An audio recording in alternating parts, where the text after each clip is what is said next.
Hello, in this lecture we're going to talk about the current ratio, the quick or acid ratio, and working capital. We will be able to calculate the current ratio, calculate the quick or acid ratio, and calculate working capital, analyze what these ratios mean, and describe the effect that different transactions will have on these ratios and why.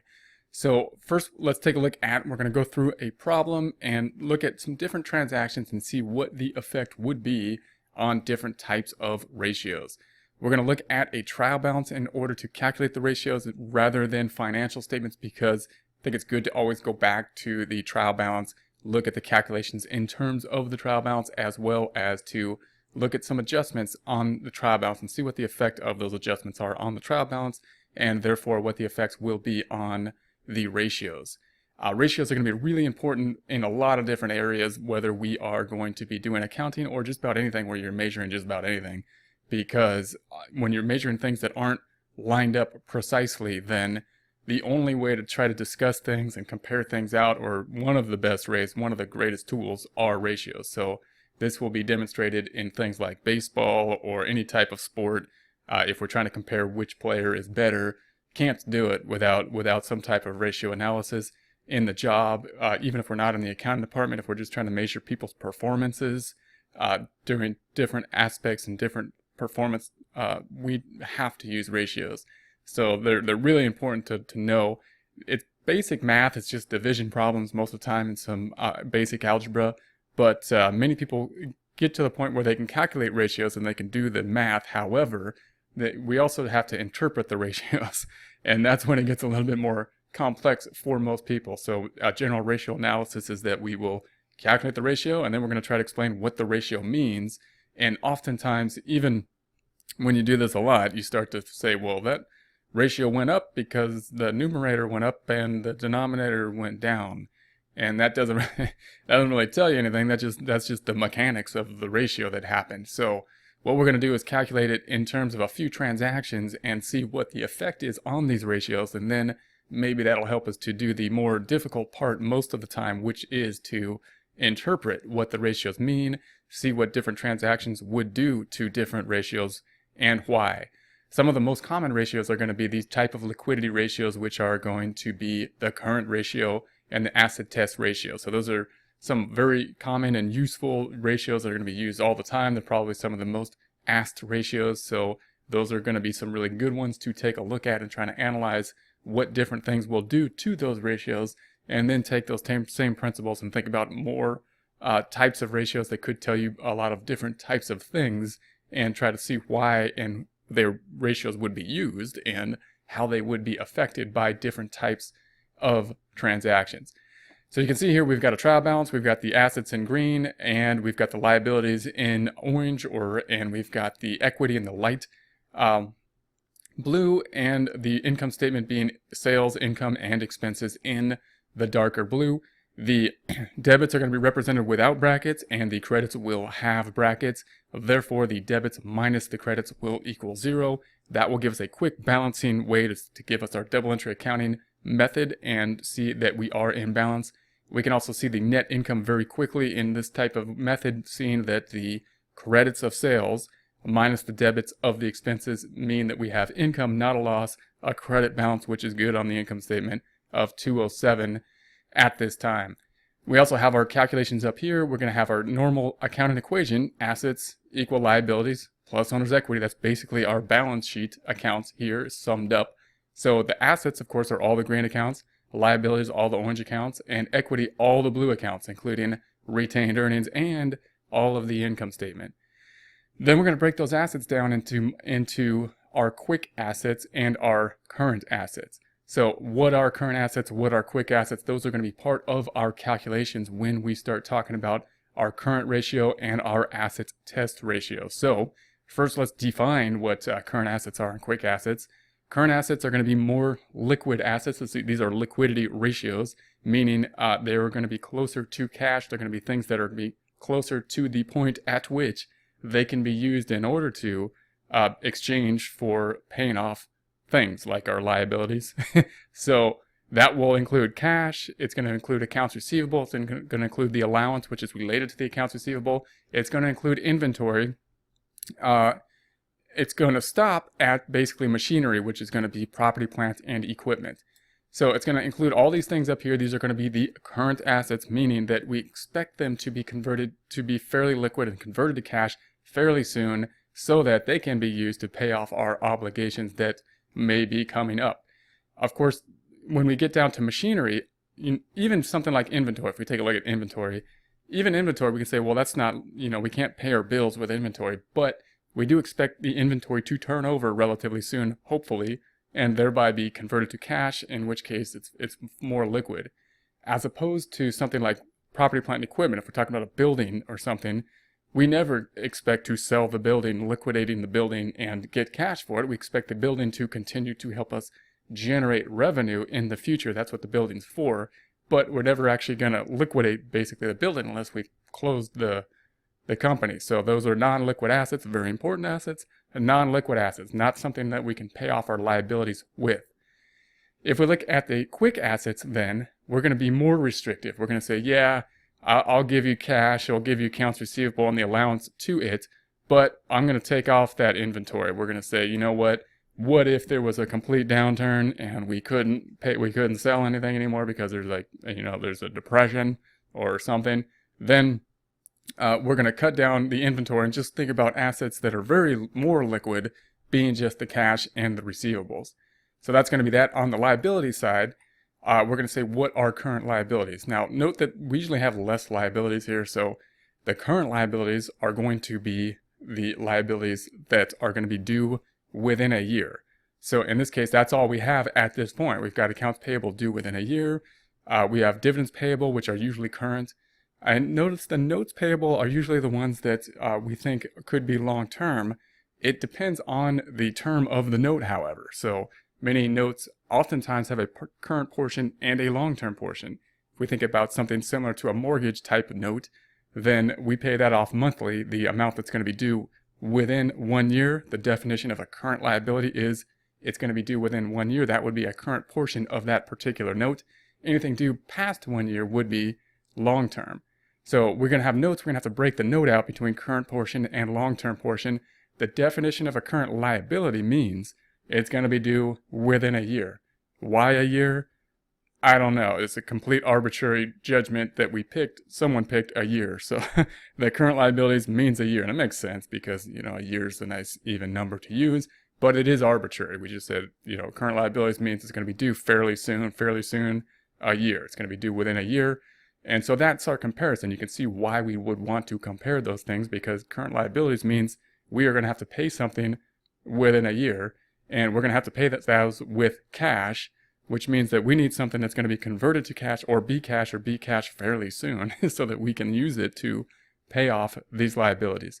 So if we just took these numbers then and we did our calculation here, then we've got our current assets, which we just said was this plus this minus this plus this. And then we've got our quick assets is this plus this minus this, not including this. And that's always going to be a lesser number, you'll see. And then we've got the current liabilities, which of course just is the 120. Now if we calculate our current ratio, this will be the formula we will use. And I know it's very well written here. We got the current assets over the current liabilities. Current assets divided by the current liabilities. That's going to be the ratio that we will be looking at through this whole time here. So we're going to take a look at that at this point. Pull out the calculator, and we have current assets of 300,000, current liabilities of 120,000. That means we have 2.5. So we have a 2.5. What does that mean? So that's the answer. We got a 2.5, and what that means is if the current assets being 300,000. If we think about that as basically it's going to be cash at some point. If that was all converted to cash, we'd have $300,000. Current liabilities, stuff due within a year, if like that was all due now and we had to pay cash for it, we'd have to pay that 120. So what we're saying is that 120 can go into that 300 2 times and a half. So we can pay it over 2.5 times. That's pretty good. Seems pretty reasonable to have that. We feel fairly liquid. We're not going to basically go bankrupt on that. So that seems good. Let's take a look at the acid test ratio, where we're going to take the quick assets, which of course are less because they're not included in the inventory, of 168,000 divided by the same current liabilities, 120,000, we get 1.4.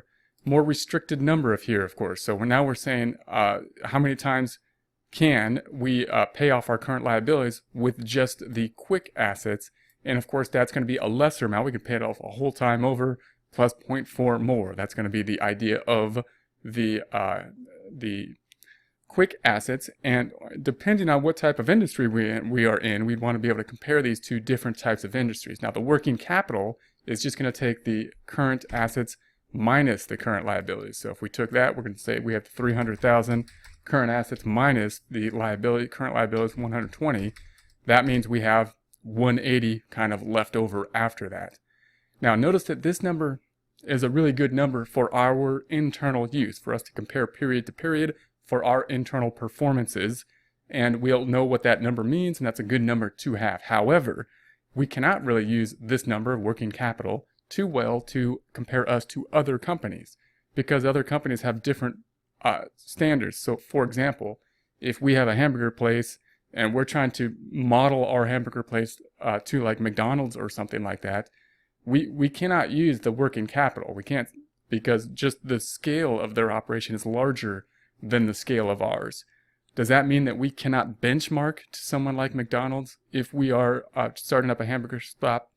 Not necessarily. We could use other measures to do that. We can't use numbers like this because the scale is totally out of whack. However, if we wanted to compare our relative performance to somebody else at a different scale, then we can use the ratios. So that's what the ratios are for. So this is why we really have to. We can compare the ratio analysis of the McDonald's current ratio and their quick asset ratio to ours, and that's something that we can take a look at. We can say, hey, there should be different because this or that reason, but we can use the ratio and it'll have meaning to us when we compare across different scales of things, as opposed to if we use a number like the working capital.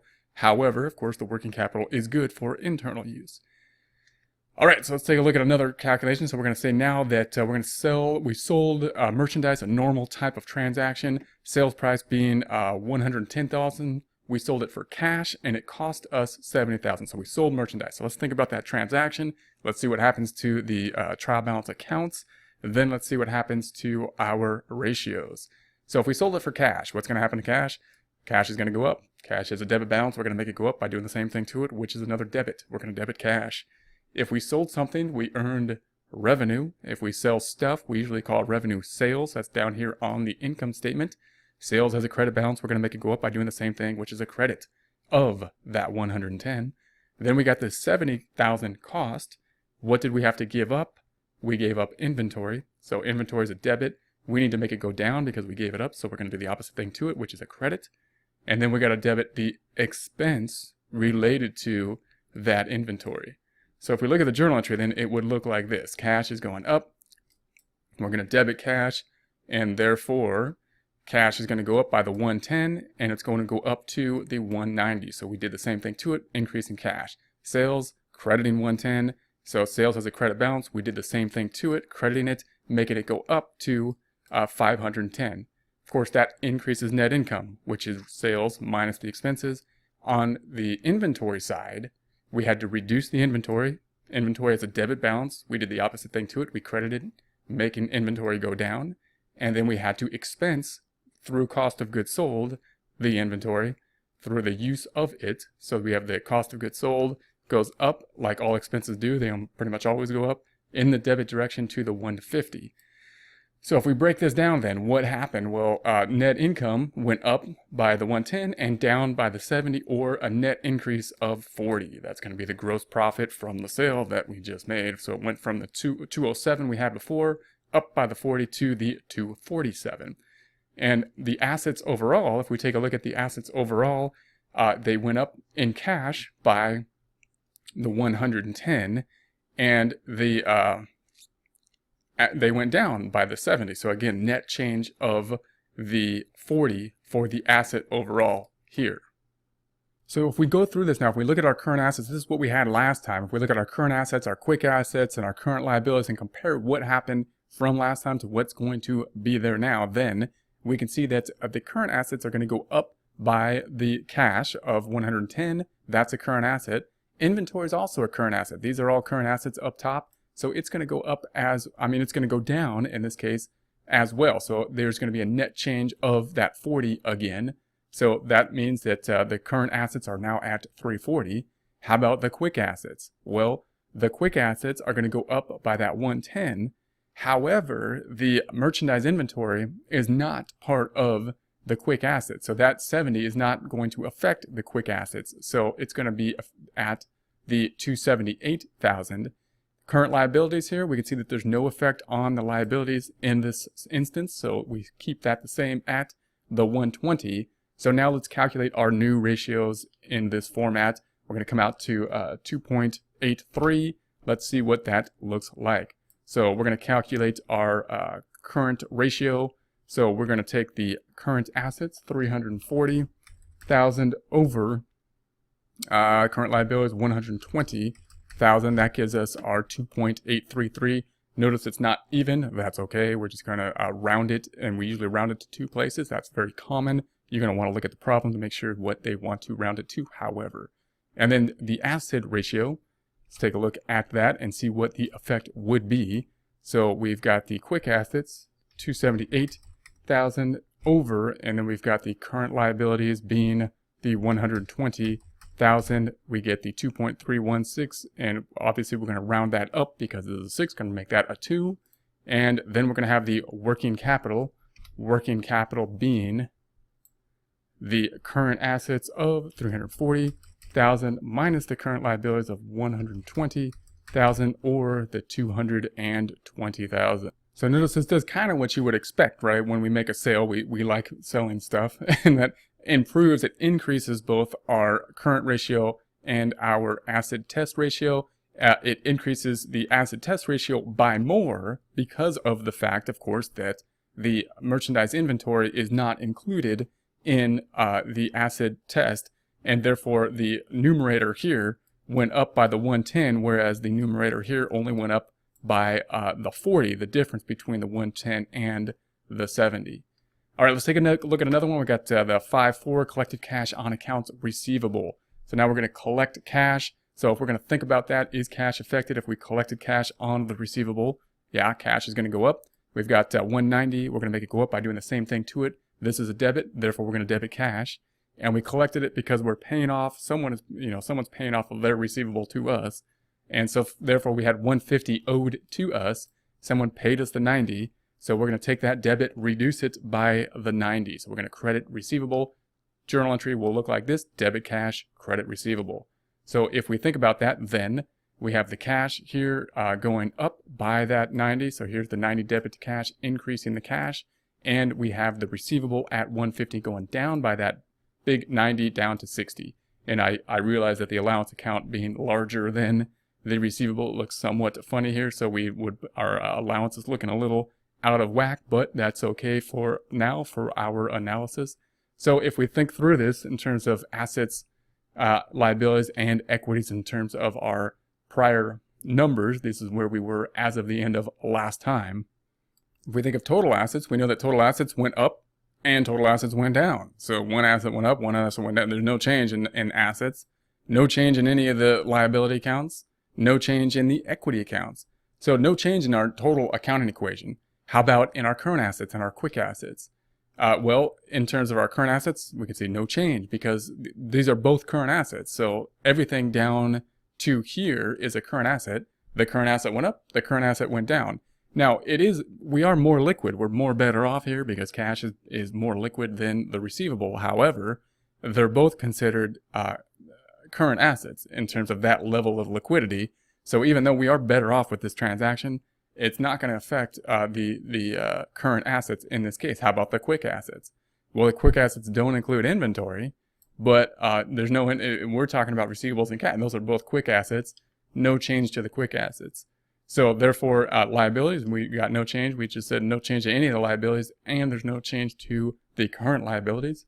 The current ratio then, it's going to be the same. So we're just going to say the current ratio then would be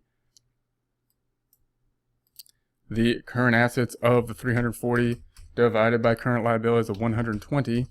And that means that we have the same 2.8. So we can pay off our current liabilities 2 times and 83% of another time over using our current assets. How about the quick acid test ratio? Same type of idea here. So we're going to take the quick assets, which are the 278,000 over the 340,000. That'll give us, wrong number. We're going to take the quick assets, 278,000 over the current liabilities of 120,000. That gives us our 2.31, and we're going to round that so we can pay over our current liabilities 2 times and 32% of another time with our quick assets. And then we're going to take our working capital, which is going to be the 340,000 current assets minus the current liabilities of 120,000, gives us that 220 there. All right, let's take a look at another one. So now we're going to be here. We're going to purchase merchandise inventory on account. So we're purchasing stuff on account. So is cash affected? No, we purchased it on account. That means that we purchased it with, in this case, accounts payable. Now, sometimes it's easier to think about what we received in order to think about debits and credits. So what did we receive? Merchandise inventory. It's an asset. It has a debit balance. We need to make it go up. Therefore, we're going to do the same thing to it, debiting merchandise inventory. If we debit that, that means we must be crediting the payable. The payable has a credit balance. If we credit it again, it's going up because we're doing the same thing to it, which makes sense because kind of like the bad things going up, the liability is going up. So it would look like this. We're going to debit merchandise inventory. We're going to credit the accounts payable. If we think through that, then if we post that, then the merchandise inventory is going to be a debit. It's going to go from a debit here. We're going to post the 160 and bring it up to this 222,000. The accounts payable has a credit here. So it's a credit of 120. We're crediting it again, making it go up to the 280,000. All right, so let's break that out in terms of our accounting equation. And let's compare it to where we were at last time. All right, so if we think about our total assets, which are all the grain accounts, we know that that, of course, went up. The total assets increased because we increased the merchandise inventory. Liabilities went up because we increased the liabilities here, and the equity has no change. So then if we think of the current assets includes this, and the inventory. Therefore, inventory is included. Inventory went up. Current assets are going to go up. So current assets increase. Notice that's part of our ratio down here. The numerator will change for the current asset ratio. How about the quick assets? Well, quick assets do not include inventory. So inventory is not included in the quick assets. Therefore, quick assets stay the same. So they're going to stay the same here. How about the liabilities? Our current liability, we know that total liabilities go up. Also current liabilities because it is accounts payable. So liabilities are increasing. That's in both of our ratios that we're talking about. So there we have, notice what happens here in our current ratio, the current assets and the current liabilities go up by the same amount. In the quick test ratio, the asset test ratio, the quick ratio, the quick assets stay the same, the numerator stays the same, the denominator goes up. So you can see there's going to be a different type of effect on that because of the fact that the inventory is not included in the quick assets as it is included in the current assets. So let's see what that does to our ratios. So we're going to take a look at our current assets. It's going to be now 500,000 over the current liabilities of 280,000, and that's the 1.78. Notice that it went down even though the same dollar amount was in effect on both the numerator and the denominator. If we take a look at the quick assets ratio, or the acid test ratio, we're going to take the quick assets of the 278,000 over the current liabilities of 280,000, and that will give us the 0.99. Notice we are below 1 there. Why? Why is it below 1? Because now the quick assets are less than the current liabilities. if we had to pay off the current liabilities with just the quick assets, we couldn't do it. So we generally want the number to be over 1 most of the time because that means that we can pay it off with the quick assets. But that doesn't necessarily mean we're in trouble because we have a lot in terms of current assets because of the inventory. So you can see that this type of transaction is going to have a large effect on the difference between the current assets and the quick assets when we buy the merchandise inventory on account. There's going to be no change to the working capital because now we have the 500,000 less the current liabilities of the 280,000, and we remained at the 220. All right, let's take a look at the next one. We're going to borrow 100,000 cash from a bank to be paid back in 6 months. All right, is cash affected? Yeah, we borrowed cash, so cash is a debit balance. We're going to make cash go up by doing the same thing to it, which is a debit. And we're going to credit, in this case, note payable. Now notice we have 2 of them down here. What's the difference between a short-term note and a long-term note?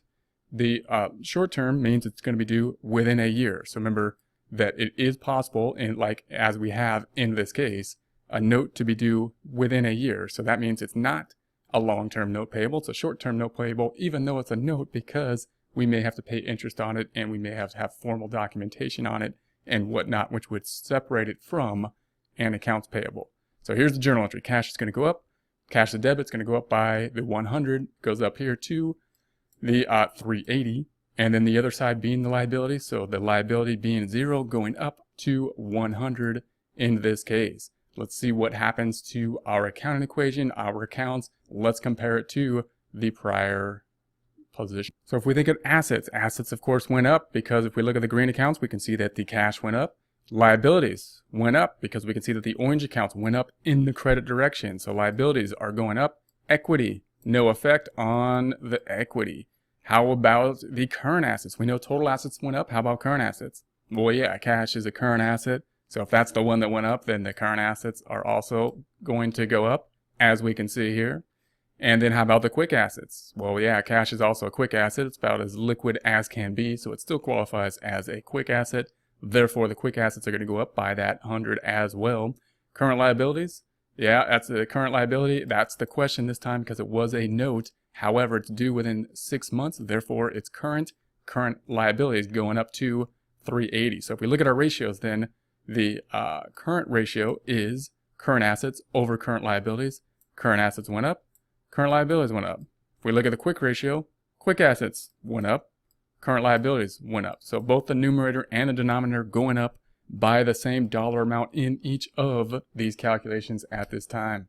So let's calculate this out and see what we have. So the current assets being the 600,000 divided by the current liabilities, 380,000, gives us the 1.57 blah blah, which we're going to round out to 1.58 as we have here. So even though there was a similar dollar amount change, it still went up and went down, sorry, in this case. And then we're going to take a look at the acid test ratio. So let's see what it comes out to. It's going to be the same here. So let's see if that is the case when we do the calculations. We're going to say the quick assets are going to be the 378,000 divided by the current liabilities of 380,000, and so that's still the 0.99, and then we can calculate the working capital being the 600,000 minus the current liabilities of the 380,000 being the same at the 220. All right, let's do one more. I believe this is the last one. We're going to borrow 150 cash from bank to be paid back in 3 years. So once again, we borrowed cash. The only difference being that there's a longer payback period here, 3 years. So cash is affected. Cash is going to go up. We got more of it. We're going to debit cash. We're going to credit a note payable this time again. However, we're debiting the long-term note payable this time because it's not going to be due for a year, more than a year. It's past a year due. And notice that a lot of us might be familiar with monthly payment type notes, but we could design a note any way we want, and we could say that the principal amount is not going to be due for over a year. We're not going to pay any principal on it for over a year, and therefore it would all be long-term portion of the note. and the journal entry would be an increase to cash. So we're going to debit cash. Cash goes up with a debit to here. And the liability is going to be a credit. So here's the long-term liability now. Down here, increase in the long-term liability. Let's see what that will look like in terms of our accounting equation. Let's compare it to what happened or where we were at last time. All right, so we can see that assets are going to go up because cash is an asset and cash went up. We can see that the liabilities, total liabilities, are going to go up because we have an increase in these orange accounts, an increase in the liabilities here. We could see that equity is going to stay the same once again. How about current assets? Current assets, are they going to go up? Yeah, because cash is current. It's going to be a current. So current assets are going to go up as well. How about quick assets? Another subcategory of assets. Yeah, quick assets are still going to go up because cash is a quick asset as well as the current assets, about as liquid as can be. So we're going to say the quick assets are going to go up. How about, we knew that the liabilities go up, but how about the current liabilities? And that's the course where we have the difference here. So we know that the current assets are going to go up. The numerator will go up here. The numerator will go up here. But the current liabilities, because this is over a 3-year note, will not go up. And therefore, we're going to stay the same on the current liabilities like so. And that's what's going to be the effect on our ratios here. So let's see what happens to our ratios. Looks like it's going to have a positive effect on the ratios. Let's see if we do the calculation, if we come up with the same thing here. We're going to say the current assets are going to be now the 750,000 divided by the current liabilities, which are the 380,000. So now we come up with the 1.97. So we're now better off, meaning we can pay off our liabilities 1.97 times over, 1.97% of another time over with our current assets. And that would make sense because what happened is we said we increased cash and we pushed the debt out to a longer time in the future. So that's one way we can improve these ratios, which isn't a long-term strategy because obviously we can't do that forever, but that is a way to keep us in a short-term liquid position. If we can't pay our current obligations and we want these ratios to look better, we can take out a longer-term note. We can push some of those liabilities out into the future. So we do the same thing with the asset test. We're going to do the same type of calculation. That's also looking much better, which is over 1 now, which we generally like to see on both of these ratios. We like to be over 1. So if we take the quick assets being the 528,000 over the current liabilities of 380,000, we now have the 1.3938 blah blah. We're going to round it to 1.39. And then we've got the working capital, which has also going up here, and that's going to be the 750,000 current assets minus the current liabilities of the 380,000.